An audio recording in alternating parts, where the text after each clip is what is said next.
Good evening. In recent days, an old but sensitive question has returned to the center of European politics.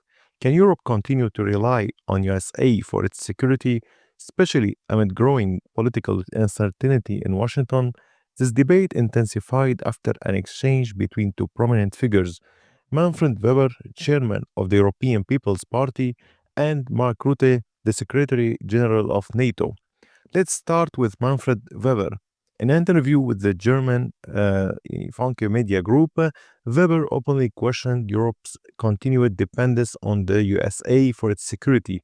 His concerns were closely tied to the possibility of Donald Trump returning to the White House and what that could mean for NATO. Weber stated clearly, we cannot seriously expect Donald Trump to secure a peace solution on his own by deploying American troops. This remark was just not criticism of Trump. It reflected a deeper concern inside Europe, the risk of relying too heavily on a partner whose political direction may change abruptly. According to Weber, Europe must be prepared to take on greater responsibility for its own security. That is why he raised a high sensitive proposal. Future security arrangements for Ukraine should involve European soldiers operating under a European flag rather than depending primarily on American forces. This goes beyond military aid or training. It points toward a more direct European military role, politically and strategically managed from within Europe itself. Weber's position aligns with a growing concept in Brussels known as European strategic autonomy, the idea that the European Union should be capable of defending itself and acting independently when necessary. However, these remarks quickly prompted a response. Mark Rutte, NATO's Secretary General, stepped in to draw a clear line. Rutte did not deny that Europe needs to do more military. In fact, he acknowledged that European countries must increase defense spending, improve readiness, and strengthen their defense industries. But his warning was about framing. Rutte cautioned against portraying Europe military buildup as a step away from NATO or a substitute for the United States. From his perspective, NATO's strength still relies heavily on countries outside the European Union, above all, the United States.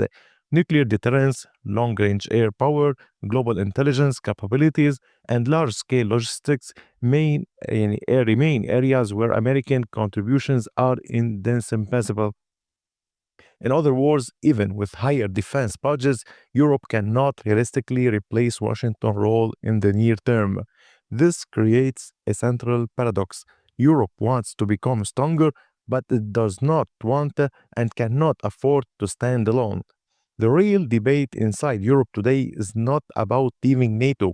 It is about becoming a more capable and balanced partner within the alliance.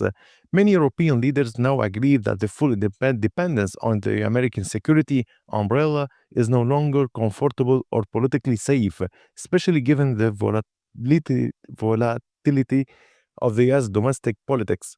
At the same time, any move that signals separation from Washington risks weakening deterrence rather than reinforcing it. Ukraine is the testing ground for all these ideas. Who will guarantee its security in the future? NATO, the European Union, or a hybrid arrangement combining both? So far, there is no clear answer. What is clear that Europe is entering a new and more demanding geopolitical era on that forces it to rethink its military role, its relationship within the US, and its place within the Western alliance. With US elections approaching, this debate is likely to intensify, and its consequences could shape European security for decades to come. So please, my dear, tell me, what do you think about this? And as always, thank you for your time and goodbye.